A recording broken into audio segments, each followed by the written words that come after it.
রাধে রাধে মিষ্টিময় সকালের সকলকে অনেক অনেক শুভেচ্ছা। আমি পিঙ্কি চলে আসলাম আবারও তোমাদের মাঝে আরও একটি নতুন ভিডিও নিয়ে। আশা করি আজকের ভিডিওটিও তোমাদের কাছে অবশ্যই ভালো লাগবে। আর যদি ভালো লেগে থাকে তাহলে কিন্তু তোমাদের সবার কাছে অনুরোধ রইল একটা লাইক আর একটা কমেন্ট করতে ভুলো না যেন, কেননা সেই লাইক আর কমেন্টেই কিন্তু আমাকে আরও নতুন নতুন বন্ধুদের কাছে পৌঁছাতে সাহায্য করে। তার জন্যই যারা যারা আমার এই ভিডিওটা দেখছো তোমরা কিন্তু অবশ্যই একটা লাইক করে যেও কিন্তু। তো চলো এখন আমি আমার ব্লগ নিয়ে কথা বলা স্টার্ট করে দিই। ঘুম থেকে উঠেই আশিবাসি কাজকর্ম সেরেই কিন্তু আমি রান্না করে নিলাম সারাদিনের জন্য। ওই তো তিতা করলা ভাজা করেছি, গাজর আলু ভাজা আর সয়াবিন আলু দিয়ে তরকারি। তো এইদিকে দেখো ডুগ্গুসোনা রেডি হয়ে যাচ্ছে, যেহেতু স্কুলে যাবে। আর এখন জানো তো ঠান্ডার জন্য স্কুল কিন্তু সকাল 10টার থেকে করে দিয়েছে। তো ওই ধরো 9:30টার দিকে ঘর থেকে বেরিয়ে গেলে হয় আর কি। আজকে ডুগ্গুসোনা অনেক জলদি রেডি হয়ে পড়েছিল আর কি, খাওয়া দাওয়া কমপ্লিট করে ওই রেডি হয়ে ওর ফ্রেন্ডের সঙ্গে গিয়ে কিছু টাইম রোদ্রে বসলো। তারপর ওর পাপা এই তো এখন মাত্র বেরোলো গাড়ি নিয়ে। তো তারা দুজনেই যে যার কাজে বেরিয়ে পড়লো একসাথে। দিনটা ছিল শনিবার। তো আজকে আবার ওই ধরো 11:30 বা 12টার মধ্যেই ডুগ্গুসোনার কিন্তু আবারও ছুটি হয়ে যাবে। তো তারা চলে গেল। এই তো আমিও এসে লেগে পড়লাম আমার কাজে। 10-20 মিনিটের মতো আমিও রোদ্রে বসেছিলাম। দেখা যায় ঠান্ডা দিনে কিন্তু রোদ্রে বসে থাকতে বেশ ভালোই লাগে, কিন্তু ওই যে আমাকে আমার কাজে ডেকে দিল। ভাবলাম যে না, বসে থেকে লাভ নেই। ছোট দিনের বেলা রান্না বাড়া শেষ হয়ে গিয়েছে তো কি হয়েছে, ঘরে তো অনেক কাজ এমন পড়ে আছে যেগুলো আমাকে করতেই হবে। এই যে গ্যাস একটা এমন জিনিস, দেখা যায় রোজ রান্না বাড়ার পর কিন্তু মুছামুছি করতেই হয়। আর একদিন যদি মুছামুছি না করা হয় তাহলে কিন্তু অনেক পরিমাণে নোংরাটা বেশি হয়ে যায়। তার জন্যই রোজই আর কি আমি ওই রান্না বাড়ার পর একটু গ্যাসটা আর কি মুছামুছি করে রাখি। ধরো সপ্তাহে একদিন ওই স্রাব দিয়ে একটু ভালো মতো স্টিল দিয়ে ডলাডলি করে মুছামুছি করি। বাকি অন্যান্য দিন ওই কাপড় ভিজিয়ে একটু মুছে নেই। তো রান্নাঘরের আজকের কিন্তু সমস্ত কাজ কমপ্লিট। বাসন টাসনও ছিল, সেগুলোও ধুয়ে টুয়ে চলে আসলাম। এখন আমি আমার এই শখের রুমটাকে একটু গুছিয়ে পরিপাটি করে নিই, যেটা রোজই করি আমি। কারণ এলোমেলো ঘর দুয়ার আমি কখনোই পছন্দ করি না। যতই ব্যস্ত থাকি না কেন, সময় বের করে কিন্তু আমি আমার এই ভাঙা রুমটাকে সব সময় গুছিয়ে পরিপাটি করে রাখার চেষ্টা করি। গায়ের রং যতই নোংরা হোক, কিন্তু ঘর দুয়ার নোংরা আমি কখনোই রাখতে পারবো না। দেখো আজকে দিনেরই কথা বলি, সকাল 10টার মধ্যেই কিন্তু আমার ঘরে দুয়ারের সমস্ত কাজকর্ম কমপ্লিট হয়ে গেছে। শুধু স্নান করে ঠাকুরটা দিয়ে দিলেই হয়ে গেল, বাস। তারপর আর আমার কোনো কাজেই ছিল না। আমি চাইলে সেটাই করতে পারতাম, কারণ আমাকে তো বলার মতো কেউ নেই।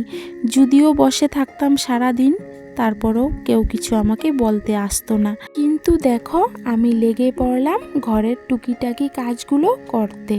এই যে প্রথমত কিছু কাপড় ছিল সেগুলো গুছিয়ে নিলাম আলনার মধ্যে সুন্দর করে, আলনাটাকে পুরো টিপটপ করে নিলাম। আর আলনাটাকেই গুছাতে গিয়ে দেখি টিভির উপরটা বেশ অনেকটাই নোংরা হয়ে গেছে। না হয় একটু পরিষ্কার করেই নেই। তো যেই পরিষ্কার করতে গেলাম আর কি, ওই যে কাপড়টা উঠিয়ে দেখলাম কাপড়টাকে কিন্তু ইঁদুরে খুব সুন্দর ডিজাইন করে কেটে দিল, কিন্তু সেই ডিজাইনটার আমার কাছে পছন্দ হলো না। তারপর কি করলাম, সেই ডিজাইনটাকে আমি আবারও কেটে কুটে সুন্দর করে সোজা করে নিলাম। তারপর টিভির উপরটা ভালো মতো মুছামুছি করে কাপড়টা আবারও বিছিয়ে এই তো সুন্দর করে গুছিয়ে নিলাম আমার টিভির উপরটা। আর এখন এই যে দেখো ইনভার্টারটাও অনেকটাই বালি হয়ে গেছে, তো সেই জায়গাগুলো আর কি একটু মুছামুছি করে পরিষ্কার করে নিচ্ছি। এমনিতে দেখা যায় কোনো কাজেই কিন্তু চোখে পড়ে না পট করে, কিন্তু তুমি একটা কাজ করতে যাও তারপর দেখা যায় আরেকটা কাজ কিন্তু এমনিতেই বেরিয়ে পড়ে, আর সেই কাজগুলো তো চোখে দেখে আর ফেলে রাখা যায় না। ওই তো আমিও লেগে পড়লাম। বাপের বাড়ির থেকে আসার পরেই কিন্তু আমি রোজই এক একটা জায়গা পরিষ্কার করছি একটু একটু করে। হলেও যেহেতু মাটির ঘর, ধুলাবালিটা প্রচুর পরিমাণে বেশি হয়, আর রোজেই আমার পরিষ্কার করতেই হয়। আর যেহেতু পরিষ্কার করার ব্যাপারটা আমার রক্তেই আছে, তো আমি পরিষ্কার করতে বেশ ভালোই বাসি। তো দেখো এখন কিন্তু আমি মেশিনটাও সুন্দর করে মুছামুছি করে নিলাম, আর এখন এই তো ড্রয়ারের উপরটাও একটু মুছামুছি করে নিচ্ছি। আসলেতে না ঘর দুয়ার পরিপাটি করে রাখতে আমি ভীষণ পছন্দ করি, তাই তো পরিশ্রম আর ভালোবাসা দিয়ে মনের মতো করে সাজিয়ে গুছিয়ে রাখি আমি এই আমার ভাঙাচোরা ঘর দুয়ারটাকে। এখন দেখো এই যে আমি আমার এই ড্রেসিং টেবিলটাকেও সুন্দর করে মুছামুছি করে নিচ্ছি। এইদিকে জানো তো বেশ অনেক দিন হয়ে গেছে আমার ঘর দুয়ার লেপা পোছা করা হচ্ছে না। জানো তো আমরা গ্রামে থাকলে কি হবে, কিন্তু গোবরের ভীষণ অভাব গো, গোবরেই পাওয়া যায় না।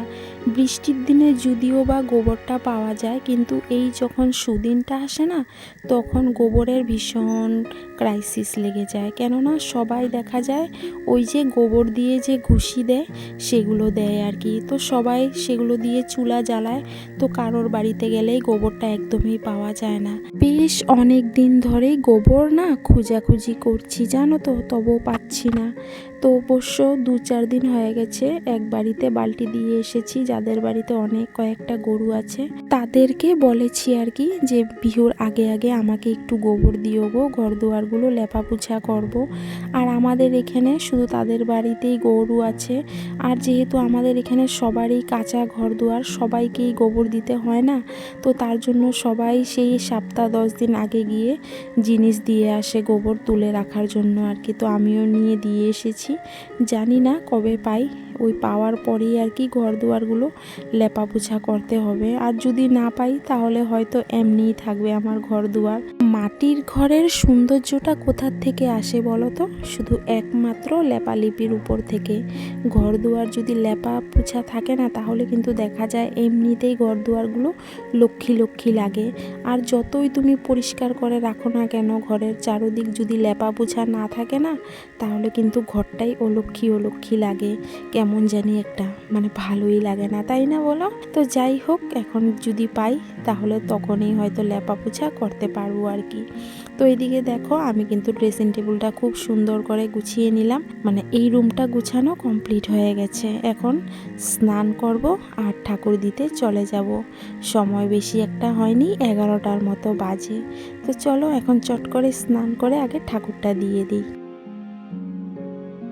তো স্নান করে ঠাকুর দিয়ে খাওয়া দাওয়া শেষ করলাম, শেষ করে অনেক টাইম রেস্ট করলাম।